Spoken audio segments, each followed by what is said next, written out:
নমস্কাৰ সকলোকে মোৰ ইউটিউব চেনেল মেথছ এণ্ড ছায়েন্সলৈ মই আজি তোমালোকৰ কাৰণে ক্লাছ 9ৰ এটা নতুন লেচন শিকাবলৈ আৰম্ভ কৰিম চেষ্টা কৰিম পাঠটোৰ নাম হ'ল হিৰণৰ সূত্ৰ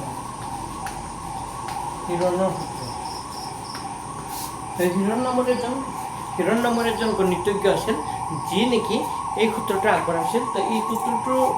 সূত্ৰ এটা ওলাইছিল এই সূত্ৰৰ জৰিয়তে আমি ত্ৰিভুজৰ কালি কেনেকৈ ওলাই আমি এইটো পাঠত শিকিম ঠিক আছে আচ্ছা আমি এটা কথা জানো সাপোজ ধৰি লোৱা এইটো এ বি চি এটা ত্ৰিভুজ এ বি চি এটা ত্ৰিভুজ এডি ৰেখাটো বি চিৰ ওপৰত লম্ব এডি ৰেখাটো এডি বি চিৰ ওপৰত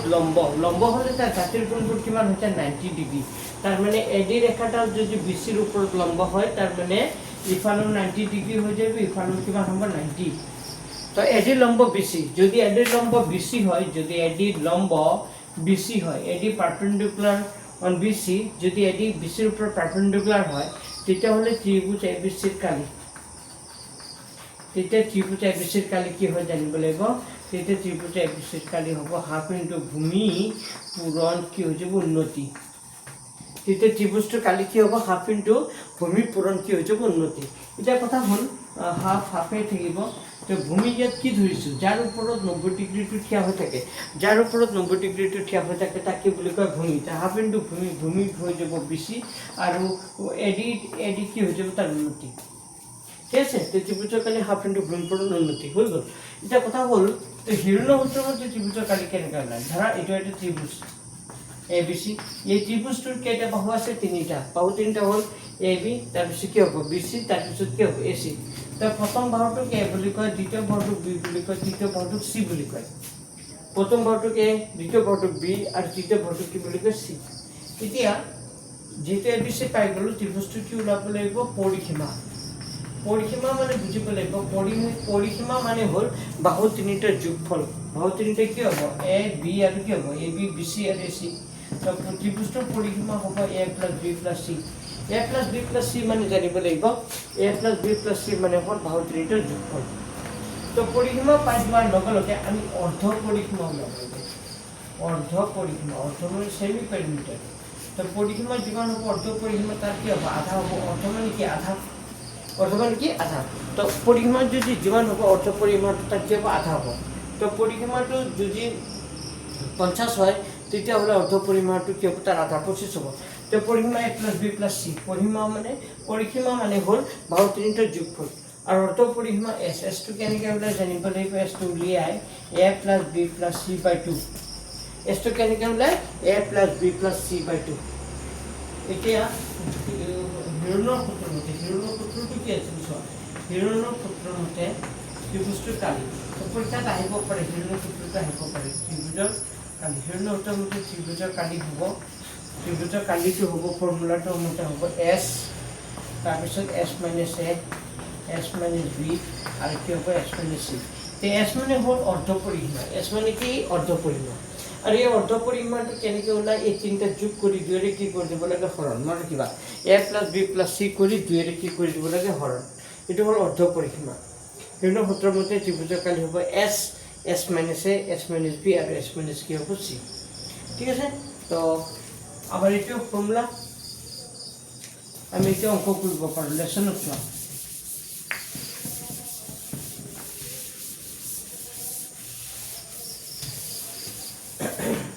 ইমান টোপনি হৈছে তোমালোকক অঙ্ক কৰাব আহিলে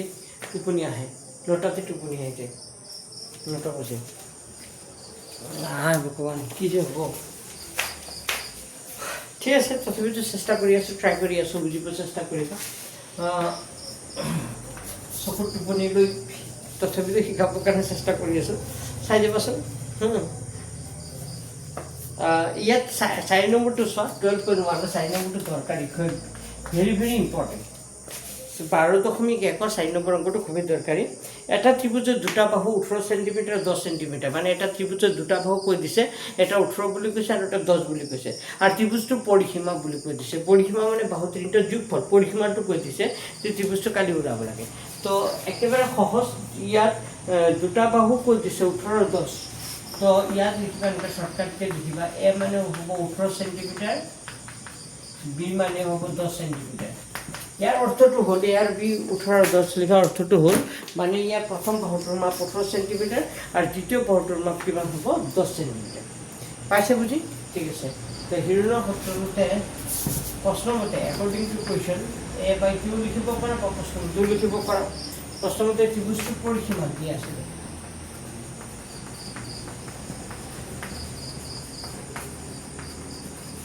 প্ৰশ্নমতে ত্ৰিভুজটোৰ পৰিসীমা কিমান দিয়া আছিলে চাই লোৱা কিতাপত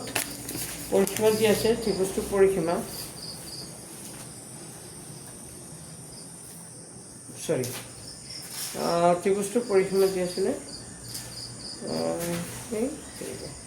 ত্ৰিভুজটোৰ পৰিসীমা দিয়া আছিলে 42 চাই লোৱা ত্ৰিভুজটোৰ পৰিসীমা দিয়া আছিলে 42 তাৰ মানে আমি ইয়াত কি লিখিছোঁ চোৱা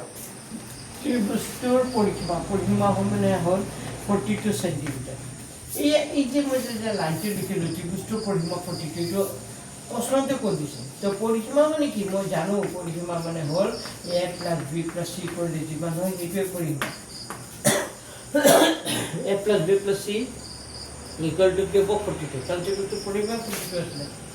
তো a মানে কিমান দিয়া আছিলে a মানে 18 দিয়া আছিলে b মানে কিমান দিয়া আছিলে 10 + c = কিমান হ'ব 42 तो 2 और 8 যোগ করলে কিমান হ'ব 28 28 + c 28 + c কিমান হ'ব 42 এটা কার মান লাগিব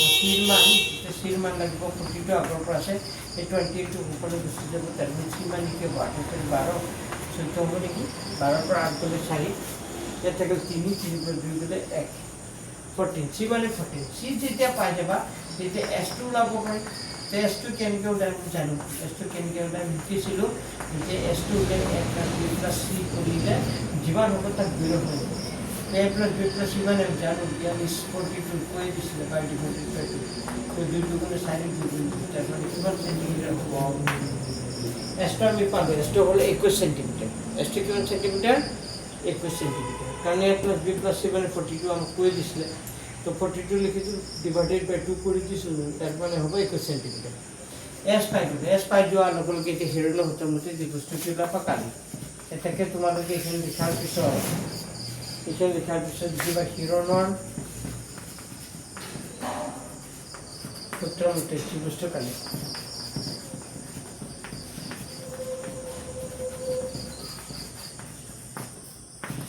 এটাকে হিৰনৰ সূত্ৰমতে ত্ৰিভুজ কালি লোৱা ফৰ্মুলাটো হ'ল এইটো s minus a s minus b s minus c এইটো ফৰ্মুলা লিখি দিছোঁ হিৰনৰ সূত্ৰমতে ত্ৰিভুজ কালি ফৰ্মুলাটো লিখি দিছোঁ s minus a s minus b s minus c s মানে কিমান আছিলে চোৱা s মানে কিমান আছিলে চোৱা s মানে আমি জানো s মানে কিমান দিয়া আছিলে 21 লিখা 20 s minus a 21 b K a মানে কিমান দিয়া আছিলে 18 b মানে কিমান দিয়া আছিলে 10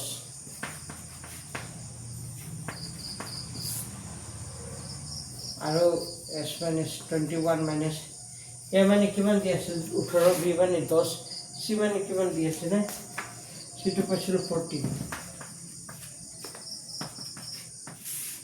তো 21 লিখি দিলোঁ 21 ৰ পৰা 3 কৰি 3 21 ৰ পৰা 10 কৰি 11 21 ৰ পৰা 14 কৰি 7 সবিকটো বুজি পাইছা 21 লিখিলোঁ 21 ৰ পৰা 2 কৰি 3 হয় 21 ৰ পৰা 10 কৰি 11 হয় 21 ৰ পৰা 14 কৰি 7 হয় এতিয়া এই 21 মানে আমি লিখিব পাৰোঁ 21 মানে কি লিখিব পাৰোঁ 3 into 21 sorry 3 into 7 21 ৰ অৰ্থ হ'ল 3 into কিমান হ'ব 7 into কিমান দি আছে 3 into কিমান দি আছে 11 into কিমান দি আছে 7 21 ভাঙিলোঁ চোৱা বুজিবলৈ চেষ্টা কৰা এইখিনি তো মানকেইটা লিখিছোঁ s মানে 21 s minus a 21 minus a মানে 18 21 minus 10 21 minus 14 তেতিয়াহ'লে এইটো 21 লিখিলোঁ 21 ৰ পৰা 18 কৰি কিমান হ'ব 3 আৰু 21 ৰ পৰা 10 গুচি গ'লে 11 আৰু 21 ৰ পৰা 14 গুচি গ'লে 7 তাৰ মানে 21 মানে আমি লিখিব পাৰোঁ 3 পূৰণ 7 লিখিব পাৰোঁ এইটো 3 লিখিছোঁ এইটো 11 লিখিছোঁ এইটো 7 লিখিছোঁ এতিয়া চোৱা আমি জানো স্কুলটোৰ ভিতৰত দুটা থাকিলে কেইটা ওলাই আহিব এটা ওলাই আহিব তো তিনি কেইটা আছে দুটা তিনি এটা তিনি ওলাই আহিব সাত কেইটা আছে দুটা আছে এটা সাত ওলাই আহিব আৰু 11টো সি অকলশৰীয়া আহি থাকি যাব তাৰমানে কি হ'ব তেতিয়া 3 হাত গুণি কৰিছে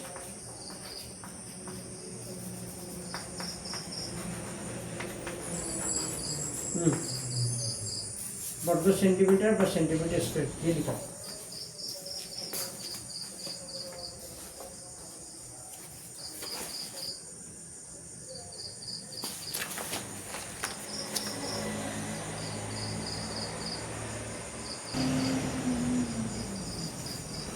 আচ্ছা চোৱা নেক্সট আৰু এটা অংক চোৱা 6 নম্বৰ অংকটো কৰিছোঁ কেই নম্বৰটো চোৱা 6 নম্বৰ অংকটো প্ৰশ্নটো কি কৈছে সমদ্বিবাহু ত্ৰিভুজ এটাৰ পৰিসীমা 30 সমদ্বিবাহু ত্ৰিভুজ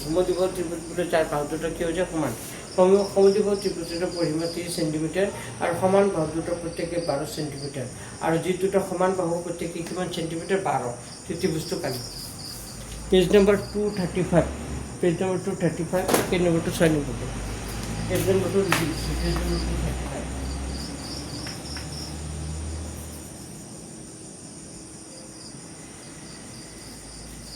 পেজ নম্বৰ 220 আৰু ত্ৰিভুজটা কালি ওলাব লাগে আচ্ছা সমদ্বিবাহু ত্ৰিভুজ বুলি ক'লে কি বুজিছা যি ত্ৰিভুজৰ দুটা বাহু সমান তাক সমদ্বিবাহু ত্ৰিভুজ বুলি কয় তো সমদ্বিবাহু ত্ৰিভুজ বুলি কৈছে দুটা বাহু সমান ইয়াতে মানে হ'ব আৰু বি মানে হ'ব তো মানে কিমান দি আছিলে বাহুকেইটাৰ অনুপাত কিমান দি আছিলে আচ্ছা আগৰবাৰ কৈছে এটা ত্ৰিভুজ আছিল তাৰ পৰিসীমা 30 বুলি কৈছিল আৰু সমান বাহু দুটা 12 সেন্টিমিটাৰ তো মানে কিমান হ'ব সমান বাহু দুটা মানে 12 সেন্টিমিটাৰ দুই মানে কিমান হ'ব 12 সেন্টিমিটাৰ প্ৰশ্নমতে 12 বাহু দুটা এৰ বি সমান কিয় 12 সেন্টিমিটাৰ লিখিছোঁ কাৰণ দুটা কি আছিল সমান আছিল এতিয়া কি ওলাব লাগে প্ৰশ্নমতে ত্ৰিভুজৰ কালি ওলাব লাগে প্ৰশ্নমতে ত্ৰিভুজটোৰ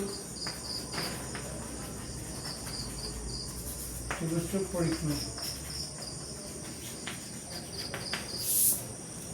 ত্ৰিভুজটোৰ পৰিসীমা কিমান দি আছে ত্ৰিভুজটোৰ পৰিসীমা কিমান দি আছে কোৱা 30 ত্ৰিভুজটোৰ পৰিসীমা কিমান দি আছে 30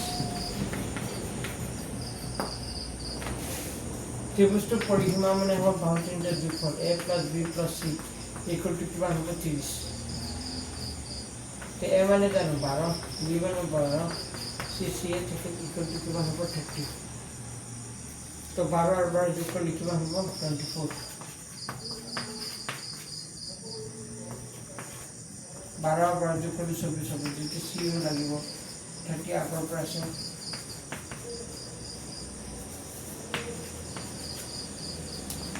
c মানে কিমান হ'ব c মানে কি হ'ব 24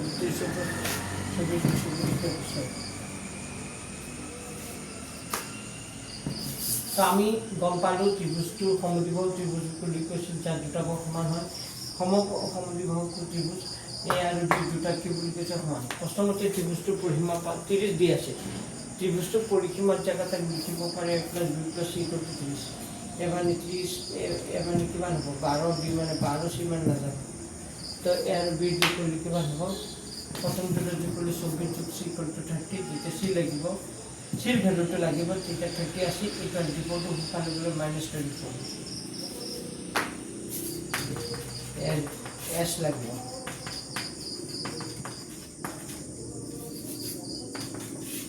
a + b + c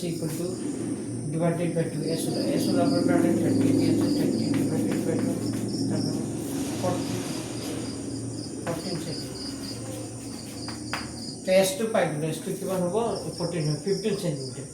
s2 15 মতে ত্রিভুজটো কাটি যাব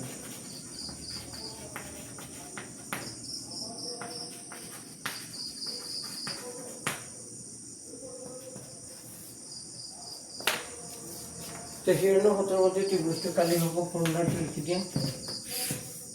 s minus a হিৰণ হতৰ মতে ত্রিভুজটো কালি হ'ব s minus a s minus b are s minus c s minus a s minus b are s minus c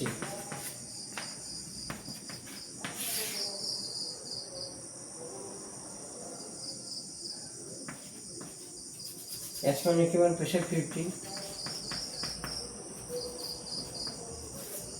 15 minus এ মানে কিমান দি আছিল 12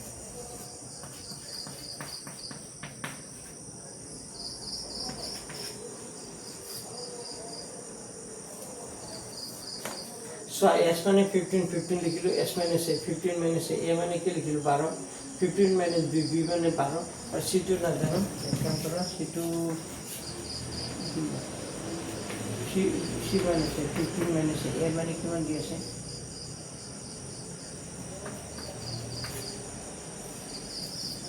s minus c মানে কিমান দি আছে c মানে 6 দি আছে here no ত্রিভুজটো কালি হবে s minus a s minus b s minus c s minus পাইছো আমি s minus 15 s minus 15 minus a মানে কি লিখিবা 12 15 minus b b মানে কি লিখিবা 12 c2 না জানি c2 লাইছে দিছ c2 সরি এটা 15 এর উপর 12 বলেছি 15 উপর 22 এই 12 b1 এর 12 পাইছিল 15 12 উপর 12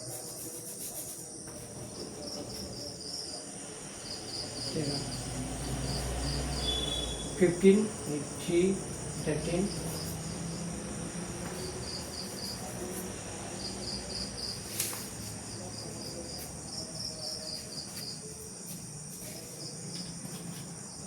দুটো 3 প্রফিট ছিল না দুটো 3 একটা 3 উড়া হইব আর না আছে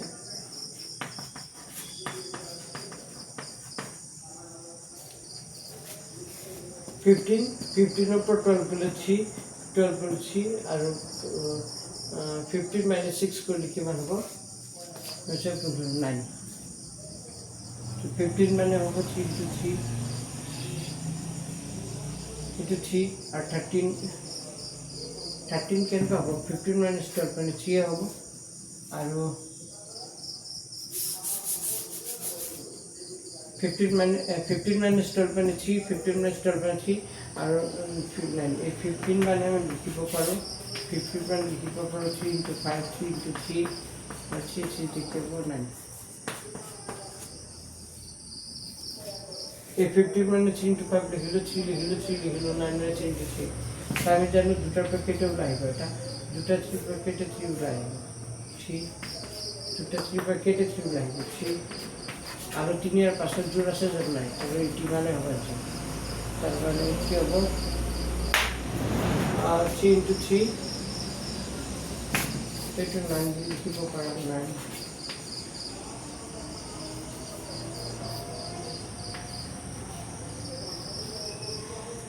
3 the 9